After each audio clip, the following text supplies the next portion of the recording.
Pot growers have invaded our national forests. Is anyone reining them in? Several years ago, John Larson went on a mission with a team we call the Cannabis Cowboys. A team of a dozen officers is on the move in the early morning darkness. On a 2-hour drive, they're headed to a rendezvous point at the base of the San Bernardino Mountains, the gateway to an exploding number of marijuana gardens hidden in the wild California country. The vast majority of these grows are operated by the Mexican drug trafficking organizations. We are driving with Chris Jackson, the regional commander of CAMP, the Campaign Against Marijuana Planting. With 110 federal, state, and local agencies involved, CAMP is the largest law enforcement task force in the United States. Now we'll just pick the best spot to put the helicopter down. Up ahead, a landing zone has been cleared high in the San Bernardino Mountains.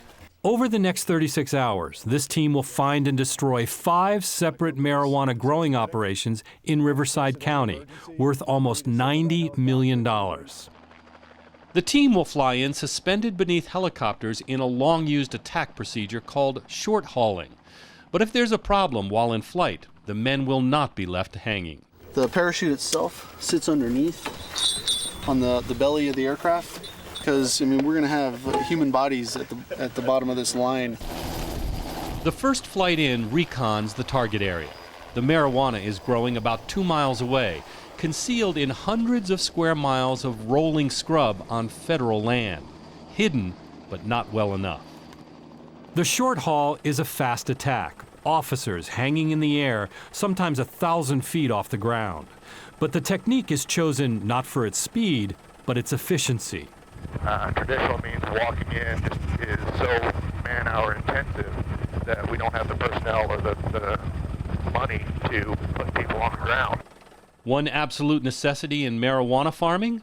Water. That's the one thing that they can't carry in enough of is the water. It's amazing how resourceful they are and how good they are at tapping into springs and then building reservoirs. Within moments, we enter the grove. There are hundreds, perhaps thousands of marijuana plants. As tougher enforcement on the Mexican border has made it more difficult for smugglers, the size of the California pot crop has grown. So what do we got up here? So this is going to be one of their living areas. There are scattered hidden campsites, abandoned very recently and in a hurry. You can see they've got the little propane stove for preparing some of their food, all their equipment. What we started seeing a lot now too is these little butane bottles. Obviously very dangerous to have out here in the woods. A forest fire lights these and they go up, then it's quite a boom. There is also ammunition and a rifle. This officer, who we disguise because he works undercover, says this time, harvest time, is the most dangerous. We had 2 times where we were engaged by growers. Engaged, you mean shot at? Yeah, shot at. Right. A marijuana grow like this can steal 5,000 gallons a day or more from a local spring. And more worrisome, the growers use banned illegal pesticides. Brought in from Mexico, they kill wildlife and poison the water table. And the cost to clean all this up? $10,000 to $12,000 per acre. 9,000 acres of public lands have already been involved this year, so do the math. That's $109 million just to clean it up. Last year, the CAMP team destroyed a record 2.9 million marijuana plants in California. This year, they've already destroyed more than 4 million. Although they have arrested hundreds of growers, today's escape. We can come in from 5 different sides at once, and there's always going to be this little 6th trail that goes off seemingly to nowhere. Well, they know where it goes because they've lived here for the last 6 months. There's actually 4 separate grows. The CAMP team this morning consists of DEA agents, state fish and game officers, Riverside County Sheriff's deputies, and California Department of Justice investigators. As always, be aware of suspects. We've overflown them today. We'll probably overfly these one more time, but that doesn't mean there won't be suspects still in there. 7 miles from base camp, across seemingly impassable mountains, the team has found another grow site. As you can see, the trees start to get thicker and heavier just as it starts up this canyon off to our left. This is the biggest one. See this plot right here? More than half the marijuana grown in the United States is grown in California, which now ranks with nations like Morocco and Afghanistan as a world leader in marijuana production. The area is secured. The growers, again, have vanished.